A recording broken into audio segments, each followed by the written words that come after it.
नमस्कार मित्रांनो, नेटबीटच्या या व्हिडिओ ट्युटोरियलमध्ये मी सलील चौधरी आपले स्वागत करतो। मित्रांनो, आज मी तुम्हाला अँड्रॉइड फोनमधील एका उपयुक्त फीचरबद्दल सांगणार आहे। आपला फोन हरवला असल्यास आणि तो दुसऱ्या एखाद्या व्यक्तीला मिळाला असल्यास तो फोन कोणाचा आहे हे त्यांना ओळखणं शक्य नसतं किंवा फोन लॉक असेल तर ते अनलॉक करणं देखील शक्य नसतं। अशा वेळेला ज्या व्यक्तीकडे आपला फोन आहे किंवा ज्या व्यक्तीला आपला फोन सापडला आहे त्या व्यक्तीला तो फोन परत करण्याची इच्छा असून देखील करता येत नाही। तर त्यासाठी एक छोटंसं पण सोपं आणि उपयुक्त फीचर आपल्याला अँड्रॉइडने दिलेलं आहे, त्याला म्हणतात लॉक स्क्रीन मेसेज। मला काय म्हणायचं आहे हे मी तुम्हाला उदाहरणासहित माझ्या मोबाईलवरच दाखवतो। हे बघा, हा माझा मोबाईल फोन आहे, अँड्रॉइड फोन आहे। ही स्क्रीन सध्या लॉक आहे। आता इथे आपल्याला मेसेज दिसतोय, माझं नाव, ईमेल आयडी आणि एक अल्टरनेट नंबर म्हणजे दुसरा फोन नंबर। जर मी हा फोन अनलॉक करायचा प्रयत्न केला, जर माझ्याकडे नंबर नाहीये तर मी नाही करू शकणार, परंतु फोन अनलॉक करण्याच्या आधीच आपल्याला हा फोन कोणाचा आहे हे इथे दिसतंय। चला तर मग बघूया हा मेसेज आपण कसा सेट करायचा ते। सध्या माझा फोन मी अनलॉक करून घेतो। फोन अनलॉक केल्यानंतर इथे आपण सेटिंग्ज मध्ये जाऊ शकतो।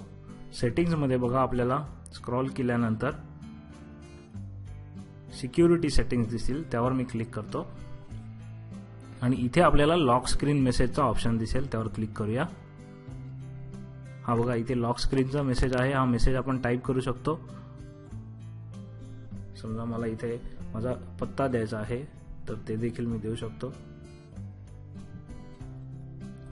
तुम्ही पूर्ण पत्ता द्या, मी इथे फक्त थोडक्यात देतोय आणि त्यानंतर मी हा मेसेज सेव्ह करतो।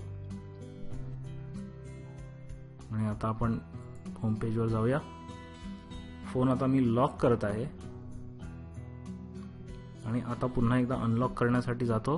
हे बघा, आता हा मेसेज मोठा असल्यामुळे स्क्रोल होत आहे, परंतु हा पूर्ण मेसेज आता ज्या व्यक्तीकडे आपला फोन आहे त्या व्यक्तीला हा मेसेज दिसेल फोन अनलॉक न करता। आणि जर त्यांची इच्छा असेल तर ते आपला फोन आपल्याला परत देऊ शकतात किंवा या दिलेल्या ईमेल आयडीवर किंवा पत्त्यावर किंवा अल्टरनेट फोन नंबरवर आपल्याशी संपर्क साधू शकतात। तर हे छोटंसं फीचर पण अतिशय उपयोगी आणि ते जरूर वापरून बघा। मित्रांनो, नेटबीटच्या माध्यमातून विविध प्रकारची उपयोगी माहिती, जास्तीत जास्त माहिती मराठीत आणण्याचा आमचा नेहमीच प्रयत्न असतो आणि त्यासाठी आम्ही व्हिडिओज बनवत असतो, लेख लिहित असतो आणि इतर ट्युटोरियल्स देखील बनवत असतो। यूट्यूबच्या माध्यमातून आम्ही केलेलं हे काम तुम्हाला आवडत असेल तर या चॅनलला जरूर सबस्क्राईब करा। तुमच्या मित्रांना आणि सहकाऱ्यांना या चॅनलबद्दल जरूर माहिती द्या। जय महाराष्ट्र, धन्यवाद।